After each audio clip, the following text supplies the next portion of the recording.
Hari wanita itu sangat panjang dan melelahkan, dan begitu ia berbaring, ia langsung tertidur. Namun tiba-tiba ia melihat bahwa lampu di luar pintu masih menyala. Bagi dirinya yang sulit tidur dan sensitif terhadap cahaya, sedikit cahaya saja sudah tidak tertahankan. Namun kebiasaan itulah yang justru akhirnya menyelamatkan nyawanya dan putrinya.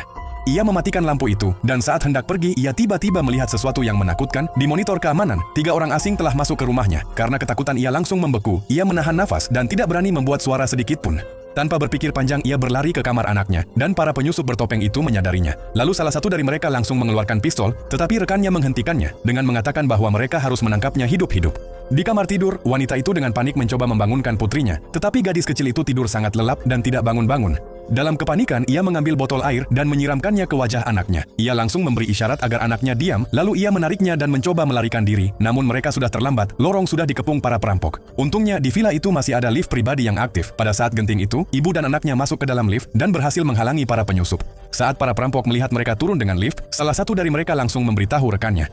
Di lantai 2, rekannya berlari ke arah lift dan panik menekan tombol darurat, tetapi ternyata tombol itu tidak berfungsi. Tiba-tiba sang anak teringat bahwa ada ruang aman di lantai 2. Ia segera menekan tombol darurat saat salah satu perampok mencapai lantai pertama dan tidak melihat mereka. Lift kembali turun, ia langsung sadar ada sesuatu yang tidak beres. Ketika ia kembali ke lantai 2, ibu dan anak itu sudah keluar dari lift dan berlari menuju ruang aman.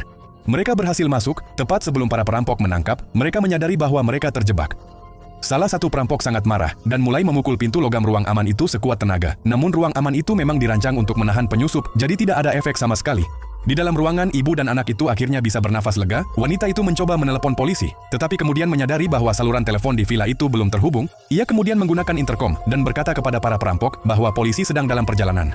Ia berharap mereka akan ketakutan, namun para penyusup ternyata sudah mengetahui banyak tentang rumah itu. Salah satu dari mereka bahkan menunjukkan papan bertuliskan bahwa apa yang mereka cari ada di dalam ruang aman itu, uang tunai $2 juta yang disembunyikan pemilik sebelumnya sebelum meninggal.